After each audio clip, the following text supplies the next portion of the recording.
اور ساتھی قریب قریب آئے، پہلے سب کو مکمل کر لیں۔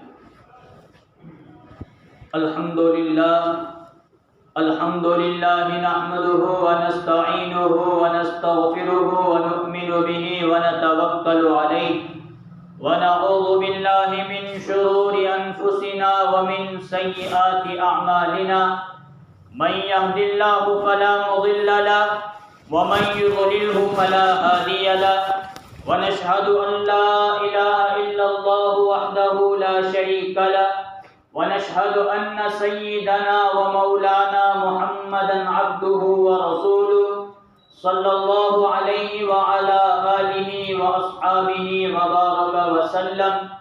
وبارك وسلم تسليما كثيرا كثيرا، أما بعد فأعوذ بالله من الشيطان الرجيم، بسم الله الرحمن الرحيم، ألا إن أولياء الله لا خوف عليهم ولا هم يحزنون، وقال النبي صلى الله عليه وسلم، من عادى لي وليا فقد آذنته بالحرب، أو كما قال عليه الصلاة والسلام، صدق الله العظيم وصدق رسوله النبي الكريم، رب اشرح لي صدري ويسر لي أمري واحلل عقدة من لساني يفقهوا قولي۔ ایک مرتبہ نبی اکرم صلی اللہ علیہ وسلم پر درود شریف پڑھ لیجیے۔ اللہم صلی علی محمد وعلی آل محمد کما صلیت علی ابراہیم وعلی آل ابراہیم انک حمید مجید، اللہم بارک علی محمد وعلی آل محمد کما بارکت علی ابراہیم وعلی آل ابراہیم انک حمید مجید۔ محترم بزرگوں اور عزیز دوستوں، اللہ تبارک و تعالیٰ کا احسان، اللہ کا فضل اور اللہ کا کرم ہے کہ اللہ تبارک و تعالیٰ نے مجھے اور آپ کو نماز جمعہ کے لیے جمعہ کے دن جلد سے جلد مسجد آنے کی توفیق نصیب فرمائی۔ جو باتیں کہیں جائیں اللہ تعالیٰ ہم تمام کو اس پر عمل کرنے کی توفیق نصیب فرمائے۔ یہ کون سا مہینہ شروع ہے؟ محرم الحرام، اور تاریخ 16 تاریخ۔ گزشتہ جمعہ کس عنوان کے تحت، کس مضمون کے تحت بیان کیا گیا ہے شاید یاد ہے جی؟ میدان کربلا کے تعلق سے اور حضرت حسین رضی اللہ عنہ نواسۂ رسول ہیں، ان کے تعلق سے بیان کیا گیا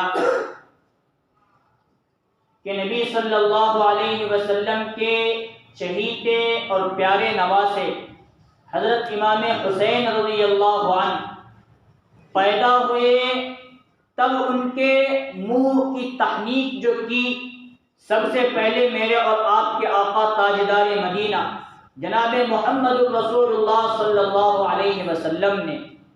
اور شاید آپ لوگوں کو معلوم ہوگا، میں نے ایک سمبے میں اس کا رواج بھی نہیں دیکھا، ایک اچھی چیز ہے تحنیک کروانا، یعنی ہمارے یہاں کوئی بچہ پیدا ہو تو کسی بزرگ کے پاس جا کر، کسی عالم دین کے پاس جا کر، کسی ولی کے پاس جا کر، کسی مدرسے میں جا کر، وہاں کے استاد کسی امام کے پاس جا کر، بزرگوں میں یہ معمول ہے، اساتذہ میں ہم نے دیکھا۔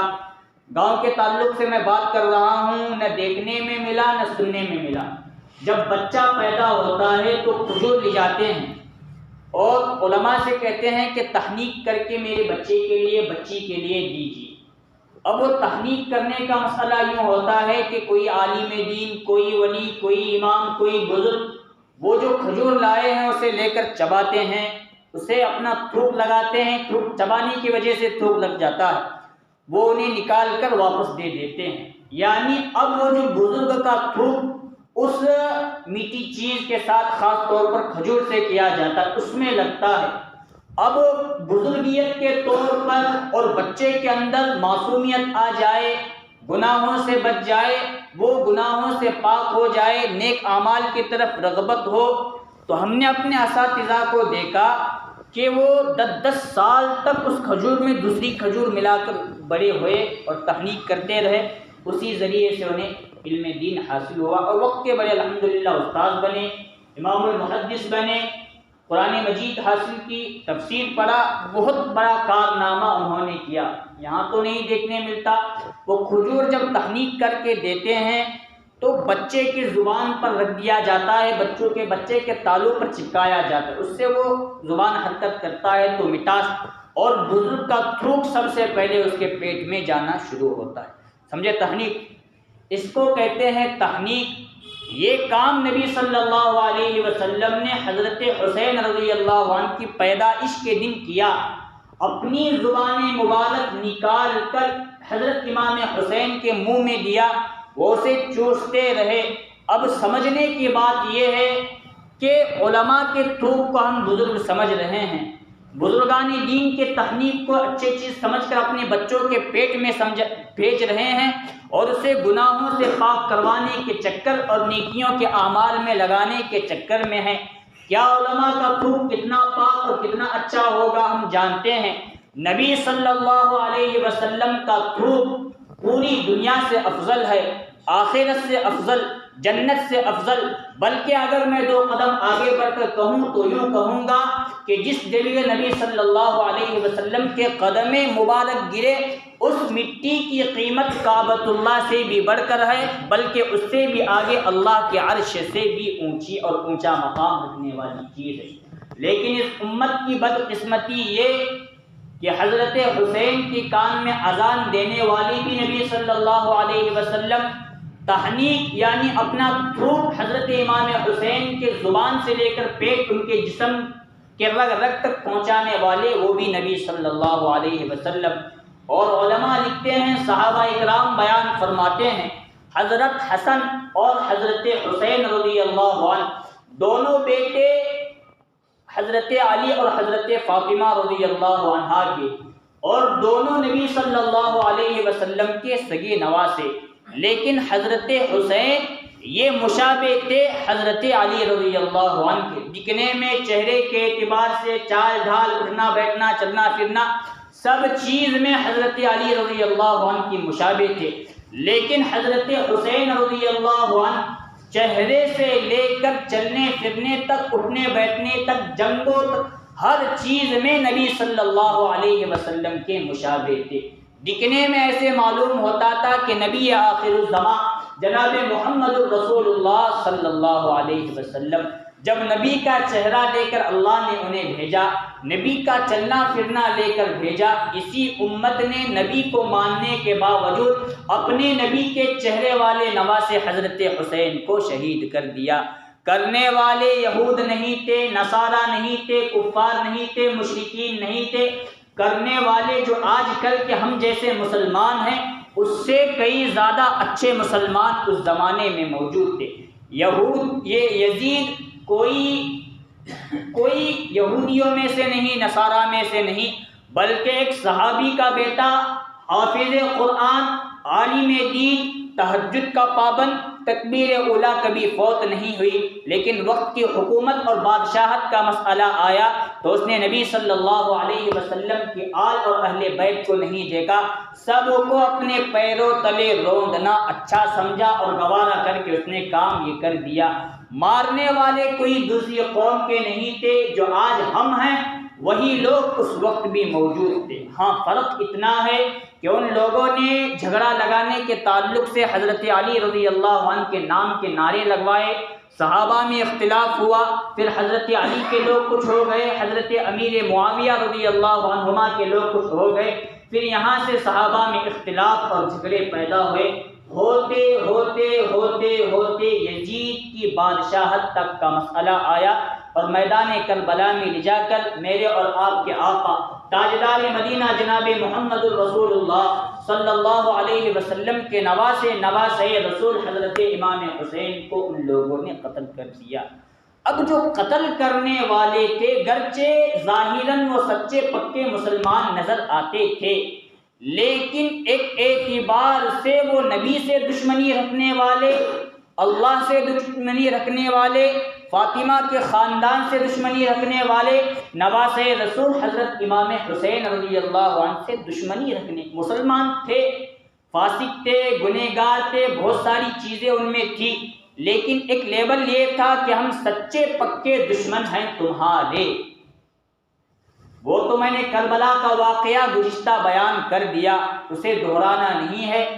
آج کا دور ایسا ہے، اس وقت یزید نے قتل کیا، یزید کے لشکر نے، اور آج اسی کے ماننے والے اپنے آپ کو سنی سمجھ رہے ہیں، اہل سنت والجماعت میں شمار کروا رہے ہیں، اور وقت نکلنے پر 3 دن چلا 4 مہینے بھی نکل رہے ہیں، اور وقت نکلنے پر عیدگاہ میں آ کر نماز بھی پڑھ رہے ہیں، اور وقت آنے پر جمعہ اور 5 وقت میں سے کوئی نہ کوئی نماز آ کر پڑھ رہے ہیں، اور سمجھ رہے ہیں کہ ہم سے زیادہ امام حسین سے پیار و محبت کرنے والا کوئی نہیں۔ ان لوگوں کی قسمت پھوٹی ہے، یہ امت کے بہت بڑے گنہگار ہیں۔ جو کام یزید اور ابن زیاد اور شمر اور ان کے لشکر نے کیا تھا، ان کی نقل اتار رہے ہیں۔ کمال کی بات یہ ہے کہ سچے مسلمان اس میں شامل نہیں ہوتے۔ جو یہ سمجھتے ہیں کہ ہم سچے پکے امام حسین کے ماننے والے ہیں، وہ یا جانے یا انجانے میں ان کا ساتھ دے رہے ہیں۔ کیا جانے انجانے میں کیا ناپاکی اور کیا اچھی چیز، کھانے کی چیزوں میں ہمیں فرق محسوس اور اس میں سمجھ میں نہیں آتا۔ ہم بارہا یہ واقعہ بیان کرتے ہیں، بلکہ محرم کے آنے پر ہر مسجد، تمام مسجدوں میں امام حسین کا واقعہ بیان کیا جاتا ہے۔ جتنا بیان کیا جا رہا ہے اس سے کئی زیادہ ہمارے نوجوان اس میں ملوث ہو رہے ہیں، تعزیہ نکال رہے ہیں، ڈھول تاشے بجا رہے ہیں، جلوس میں شرکت کر رہے ہیں، اور ناچ گانا اس میں ہو رہا ہے، اور امام حسین کے نام کے زندہ باد مرد آباد کے نعرے لگا رہے ہیں، اور سمجھ ہم کیا رہے ہیں، ہم سچی پکی محبت کی دلیل دے رہے ہیں۔ حالانکہ واقعہ شروع سے لے کر آخر تک بیان کیا جاتا ہے، اس مارنے والوں میں صحابہ میں سے کوئی بھی نہیں تھا، بس یزید کا حکم تھا ابن زیاد کو، ابن زیاد کا حکم تھا شمر کو، اور شمر نے آگے بڑھ کر کچھ لوگوں کو لے کر امام حسین کو نماز کی حالت میں، سجدے کی حالت میں قتل کیا، نیزے سے مارا، پھر سینے پر چڑھ کر شہید کیا، اور ان کی جسم مبارک کو لے کر نیزے پر تلواروں پر لے کر ناچے، جسم پر ناچے، گھوڑوں پر بیٹھ کر گھوڑے سے ان کے امام حسین کے جسم مبارک کو روندا گیا۔ اتنا سب سمجھنے کے بعد پھر بھی جھک مار کر اس میں شامل ہوتے ہیں۔ اب یہ نوجوان پہلے لوگ بوڑھے لوگ کیا کرتے تھے، اب ہاف ٹکٹ لوگ، ابھی داڑھی بھی سیدھا نکلی ہے، اس میں شامل ہوتے ہیں، پھر ناچ نہ، بلکہ وہ اب ہمارے مکتب اور مکتب کے معصوم بچے تک پہنچ گئی۔ ان کو سمجھا ہم لوگ رہے ہیں، سمجھنے کے لیے تیار نہیں۔ اور کس پر امام حسین کی حاضری آتی ہے؟ جو کبھی غسل نہیں کرتا، غسل کے کتے فرائض ہیں الو کے پٹھے کو معلوم نہیں، وضو کے فرائض معلوم نہیں، زندگی میں کبھی پاکی ناپاکی کے مسائل پڑھا بھی نہیں، سنا بھی نہیں، میرے اوپر امام حسین کی نام۔ اسلام کو یہود و نصارہ نے اتنا بدنام نہیں کیا جتنا آج ہم مسلمان بدنام کر رہے ہیں، اور محرم کے مہینے میں اتنا بدنام کر رہے ہیں کہ یہود و نصارہ آج دیکھ کر ہنس رہے ہیں۔ ہم نے بھی اپنے نبیوں کے ساتھ ایسا کام نہیں کیا جو امت محمدیہ اپنے نبی اور نبی کے آل کے ساتھ کر رہی ہے۔ حضرت آدم سے لے کر حضرت عیسیٰ علیہ السلام، قرآن موجود ہے، ممبر و محراب پر بیٹھا ہوا ہوں، تمام انبیاء کے واقعات احادیث اور قرآن میں موجود ہیں۔ انبیاء کو قتل کرنے والے، قتل کی دھمکی دینے والے وہ لوگ تھے جو ابھی مسلمان نہیں ہوئے تھے۔ جس وقت کچھ لوگ مسلمان ہوئے، انہوں نے اپنی زندگی میں یہ قسم کھایا اب نبی کے بال کو باقا ہونے نہیں دیں گے، ضائع نہیں کریں گے۔ نبی کا ساتھ دیا، نبی کے انتقال کے بعد دعوت و تبلیغ کرتے رہے، جتنا ان کی زندگی مقدر میں زندگی موجود تھی کرتے کرتے وہ لوگ مر گئے۔ گرچہ نبی کی نبوت کے بعد سلسلہ ختم ہو جاتا ہے، موت تک اپنے ایمان پر وہ جمے رہے، لیکن نبی کی بیوی کو نہیں ستایا، نبی کی قبر کو لات سے نہیں مارے، نبی کی قبر کو آگ میں جلانے کی کوشش نہیں کی، نبی کے خاندانوں میں سے کسی فرد کو کسی امت اور کسی قوم نے بھی نہیں ستایا۔ اس امت کی بدبختی یہ کربلا کے واقعے سے لے کر آج تک اور آج اگر ہم نہیں سمجھے تو قیامت تک چلے گا یہ یزید کا ساتھ دینے والے دشمن امام حسین ہی ہیں، اور قیامت تک شاید یہ لوگ ایسی ہی طرح چلتے رہیں گے اگر نہیں سمجھے تو۔ سچے پکے یہ مسلمان نہیں، اور نعرہ کیا؟ حسین زندہ باد، اے حسین ہم نہ ہوتے تو کیا ہوتا، اے حسین کربلا میں ہم نہیں تھے۔ اور کیا کہتے ہیں حاضری، ابھی دور تو واٹس ایپ کا، یوٹیوب کا، فیس بک کا، سوشل میڈیا کا ہے، کچھ بھی ہو تو وہ سب میم بن کر تیار ہوتے۔ اتنے اس مرتبہ دیکھنے میں ملا، وہ بنا بنا کے تیار کرتے۔ امت کی حالت کیا ہے؟ سگریٹ پی رہے ہیں، گانجا مار رہے ہیں، اور اپنے آپ پر امام حسین کی حاضری۔ عجیب بات ہے، رو امام حسین کی آئی ایک سمے میں کتنی جگہ، چاہے 2-3 جگہ تو ہوتا ہے، 3 جگہ کہاں سے ایک لے کی رو آنے والی؟ پورے ہندوستان میں اکٹھا ہوتا سنگا کہاں کا؟ ایک امام حسین، ان کی روح بھی ایک، اب وہ جنت میں مزے سے ہیں، شہید ہیں، اللہ نے ان کا مقام و مرتبہ بہت بلند کیا ہے، ان کو چین و سکون سے رہنے دو بھائی۔ یہاں یہ جا کر رات میں کسی اور موقع پر چرس مارتے ہیں، گانجا چڑھاتے ہیں، شراب پیتے ہیں، اور اپنے آپ کو امام حسین کے ناطے۔ اور کچھ لوگ تو اس میں ذرا کھیل دیکھنے کو جاتے ہیں، ذرا ہمیں تو اس کو دیکھنے کا تو کرتے ہی کیا۔ ابھی ایک واقعہ سننے میں ملا کہ عیش امام حسین کی حاضری حضرت پر، جو کبھی غسل بھی نہیں کریا، تعزیہ منع نہیں نکلے، ایسے جا کر سویا چلا، چھونے والے کے نہیں چھونے والے، جسم انسانی ہے تو چھونے والے۔ میں واقعہ دوسرے طرف جا رہا ہوں، جب امام حسین یہ جو ہم کر رہے ہیں ان کے لیے امام حسین کی بد دعا میدان کربلا میں تھی، اور میرا مطالعہ اور میرا علم مجھے یہ کہتا ہے جب ہمارے زمانے میں یہ کام ہو رہا ہے تو یزید کے لوگ کر رہے ہیں، ان کے لیے اور قیامت تک اگر یہ محرم کا تعزیہ جلوس منایا گیا ان تمام کے لیے امام حسین کی بد دعا ہوگی۔ میدان کربلا میں اکیلے امام حسین رضی اللہ عنہ جمعہ کے دن تیمم کر کے ظہر کی نماز پڑھ کر عصر تک لڑتے رہے، پورے تمام مرد انتقال کر گئے تھے، شہید ہو گئے تھے۔ تب امام حسین کے آنکھوں میں آنسو اتر آئے اور اللہ کی طرف دیکھ کر، آسمان کی طرف دیکھ کر بد دعا دی اور دعا کی، اے اللہ جو تیرے نبی کے آل کے ساتھ، اہل بیت کے ساتھ جو کر رہے ہیں، شہید کر رہے ہیں، ان میں سے کسی کو بھی زندہ باقی رکھنے کا حق نہیں، چن چن کر تو ہمارا حساب ان سے لینا۔ ہوتا ہے کہ نہیں بد دعا؟ ہم بد دعا دے تو قبول ہوتی ہے، مظلوم بد دعا دے تو قبول ہوتی ہے، نبی اور نبی کا سچا نواسا بد دعا دے قبول نہ ہو، ایسا ہو نہیں سکتا۔ اے مسلمانوں، اے میرے نوجوان لڑکوں، یہ بد دعا تمہارے مقدر میں بھی ہے اگر تم سمجھ نہیں رہے ہو۔ جب امام حسین لڑنا شروع کیا انہوں نے بد دعا کی، اے اللہ مجھے شہید کر رہے ہیں، تیری فاطمہ، تیرے نبی کی فاطمہ کو انہوں نے شہید کیا، ان کے خال کو، ان سے چن چن کر تو بد دعا لینا، میں تو شہید ہو رہا ہوں۔ بد دعا دی، عصر کی نماز پڑھی اور شہید ہو گئے۔ ہر ایک کا وقت بدلتا ہے، اللہ قادر مطلق ہیں، دن کو رات میں، رات کو دن میں تبدیل کرنے والے اللہ ہیں۔ کسی کو ذلت دینے پر آئے تو اسے کوئی عزت اللہ کے سوا دے نہیں سکتا۔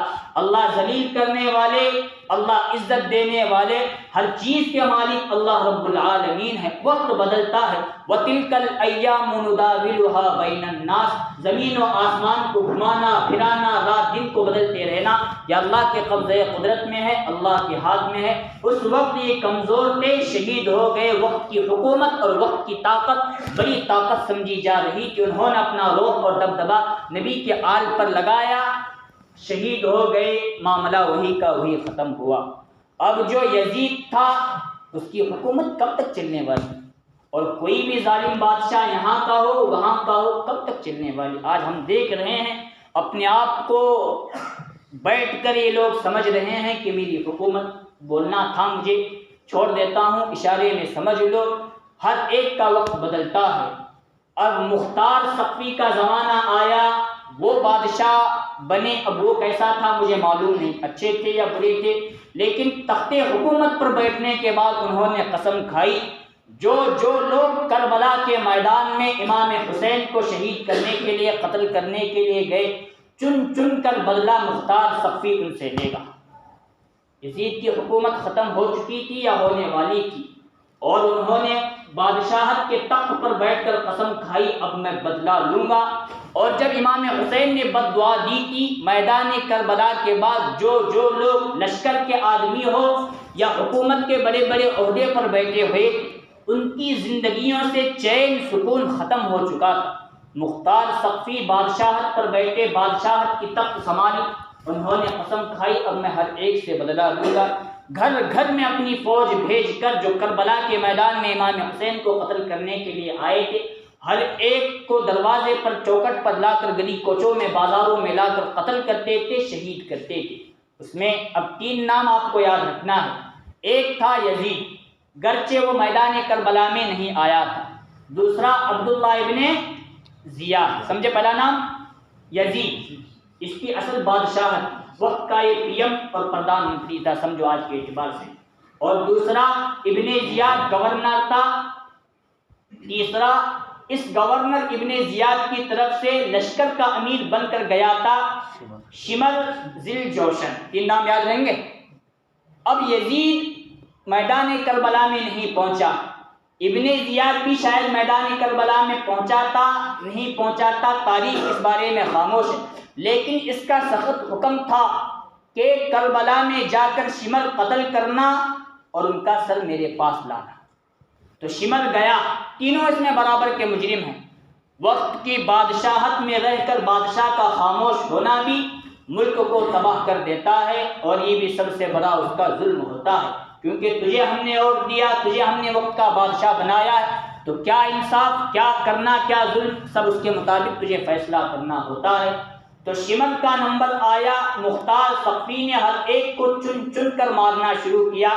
شمر ذی الجوشن بھی اس کے ہاتھ میں آیا اور اسے قتل کیا، سولی پر اسے قتل کیا، اس کا سر کاٹا، دھڑ الگ کیا اور کتوں کے سامنے اس کے جسم کو پھینک دیا۔ نوچو، اسی جسم نے امام حسین کو قتل کیا تھا، اور سر کوفہ کے سرے بازار لٹکایا کہ اس بدبخت کو دیکھو، یہ سب سے آگے تھا امام حسین کو قتل کرنے اور شہید کرنے میں، ملی سزا، بد دعا قبول ہوئی۔ جتنے فوج کا معمولی سا آدمی بھی ہو جو آل اہل بیت رسول اللہ صلی اللہ علیہ وسلم کے مقابلے میں آیا تھا، گرچہ اس نے تلوار نہ اٹھاتی، وہ شخص بھی اس ظلم میں شامل تھا۔ ہر ایک کی گردنیں کاٹی گئی، سب کو لایا گیا، ان کا سر، ابن زیاد کا سر بھی اس میں لا کر کوفہ کے اس جگہ پر رکھا گیا جس جگہ پر امام حسین کا سر رکھا گیا تھا ناچتے ہوئے، تمام کا سر ڈھیر بنا کر رکھا گیا۔ ایک تو شمر کو سولی دی گئی، اس کے سر کو لٹکایا گیا، جسم کو کتے کے حوالے کیا گیا، نوچو، اس جسم کو کتنا نوچنا ہے تمہیں، نوچو، وہ مسئلہ ہوا۔ اب نمبر آیا ابن زیاد کا، بہت سارے فوجی لشکر کے ساتھ لشکر کے تمام لوگوں کو قتل کیا گیا اور ان کا جسم اور سر الگ کیا گیا، اس میں ابن زیاد کے ساتھ بھی ویسا ہی کیا گیا۔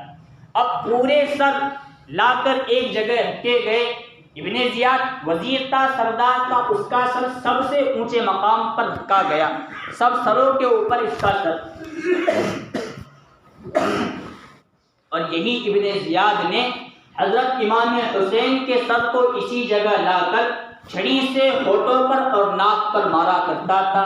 ہم نے یہ کام کیا، ہم نے آپ کو شہید کر دیا، ہم نے اپنا بدلہ لے لیا۔ اس وقت کہ لوگ کہتے ہیں کہ ایک چھوٹا سا سانپ تمام سروں میں گھومتا پھرتا، پھر ابن زیاد کے سر میں پہنچتا، منہ میں جاتا، پھر ناک سے نکل جاتا، پھر سروں میں گھومتا تمام، پھر ابن زیاد کے سر میں آ کر ایسا کرتا تھا۔ تب تمام لوگوں نے اس کے لیے بد دعا دی، ملعون کافر، تو نے جو کام کیا تھا وہ پھٹکار تجھے لگ گئی، تو نے اسی موقع پر امام حسین کے سر مبارک کے ساتھ کام کیا تھا، اللہ تبارک و تعالیٰ نے تیرے ساتھ بھی وہی معاملہ کر کے دکھایا۔ بد دعا قبول ہوئی۔ یہ بد دعا میرے لیے بھی ہو سکتی ہے، آپ کے لیے بھی ہو سکتی ہے۔ جب تعزیہ میں جانے میں گئے، اور ہماری توبہ کیسے، محرم گیا تو ہماری توبہ شروع، اے اللہ میں تعزیہ میں گیا تو مجھے معاف کر، کہتے ہیں، اور محرم بھی آیا تو وہ سن کو جوش آتا ہے، جانے چھنا جانا ہنگاری میں ناچنے ہونا، کہا میں ناچنے گے نہیں، جو نبی جہنم سے آگ سے بچانے کے لیے آیا، وہ امت آج آگ میں اور جہنم میں جانے کے لیے واپس تیار۔ آگ اور جہنم کی بات تو دور، نبی صلی اللہ علیہ وسلم کی تعلیمات تک تو یہاں تک ہیں کہ گرم چیز بھی پیو نہیں، کھاؤ نہیں، ذرا اسے ٹھنڈا ہونے دو، اس کے اندر گرمی ہے، اسے نکلنے تو دو، ذرا ٹھنڈا تو ہونے دو۔ ایسے نبی کی تعلیمات جہنم سے ہمیں بچا رہے ہیں، آگ سے بچا رہے ہیں، پھر یہ امت جہنم کی طرف واپس آگ میں داخل ہو کر بتا رہی ہے کہ ہمیں یہی پسند ہے، ہمیں نبی کا کلمہ پسند نہیں، ہمیں قرآن مجید کا کے احکامات پسند نہیں۔ تیسرا کون باقی رہا؟ اصل مالک اب یہ باقی ہے، یزید یہ بیٹا ہے امیر معاویہ رضی اللہ عنہ، وقت کے بہت بڑے صحابی، کاتب وحی، حضرت امیر معاویہ رضی اللہ عنہ کا بیٹا، ابا اور صحابی رسول امیر معاویہ کے ہوتے ہوئے شاید اس نے کوئی گناہ نہیں کیا تھا، اس لیے امیر معاویہ کو ایسا لگتا تھا رضی اللہ عنہ میرا بیٹا اچھا، ہر باپ کو لگے گا، کیونکہ انہوں نے تربیت کی تھی، اس اعتبار سے وہ جنگوں میں شامل ہوا کرتا تھا، مسجدوں میں آ کر نماز پڑھا کرتا تھا، تکبیر اولیٰ خوف نہیں ہوتی تھی۔ لیکن صحابی رسول کی سختی کے بعد، انتقال ہونے کے بعد اب وہ ڈھیلا ڈھالا ہو گیا، بادشاہت ملی، مال ملا تو کوئی بھی من چاہی زندگی بسر کرنا شروع کرتا ہے، ہر رات الگ الگ لڑکیوں کے ساتھ موج کرنا، مزے کرنا یزید کا کام بن گیا، شراب پینا یزید کا کام بن گیا، کوئی گناہ اس کو فجور باقی نہیں رہے تھے۔ سب سے بڑا گناہ یہی کہ اس نے امام حسین کو قتل کرنے کا حکم نامہ جاری کیا، کوئی گناہ ایسے باقی نہیں رکھتے کہ اس نے جو نہ کیا ہو، وقت کے تمام گناہ یزید نے کی۔ گرچہ صحابی کا بیٹا تھا، ہم صحابی کے متعلق کچھ کہہ نہیں سکتے، انہوں نے سمجھانے کا کام کیا، تربیت کا کام کیا، لیکن مال نے اور وزارت نے اور بادشاہت نے اسے خراب کر دیا تھا۔ یہ میدان کربلا میں پہنچا تو نہیں، لیکن چپی اس نے بھری تھی امام حسین کے قتل کرنے والوں کو، اگر وہ ان لوگوں کے ساتھ ناراض تھا تو ان لوگوں کو بھی قتل کرتا تھا، اس نے کچھ نہیں کیا، چھوڑ دیا۔ مطلب اس کی خاموشی یہ بتاتی ہے کہ میں اس معاملے میں راضی ہوں۔ جب اس معاملے میں خاموشی برت رہا ہے اور راضی ہونے کی دلیل دے رہا ہے تو سب سے بڑا مجرم وقت کا بادشاہ اور وقت کا حاکم ہوا۔ اب اس پر بھی اللہ کی لعنت آئی، 45 سال کتنی بھر جوانی میں اس کا انتقال ہونے والا تھا۔ انتقال سے چند سال پہلے اللہ تبارک و تعالیٰ نے اسے پیٹ کی بیماری میں مبتلا کر دیا، پیٹ میں کیڑے پڑنے لگے اور وہ زخم اندر سے بڑھتا گلے تک پہنچا۔ یہ جو ڈھانچہ ہے، یہ جو سینے کا اندر کا مسئلہ ہے، وہ سب چیزیں سب خراب ہو گئی۔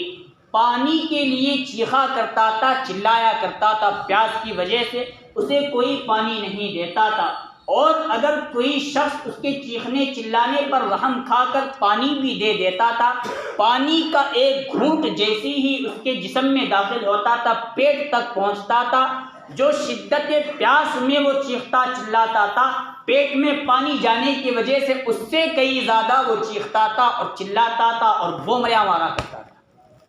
پانی اسے اب زہر کی طرح لگنے لگا، پانی اسے ایک اسیر کی طرح لگنے لگا۔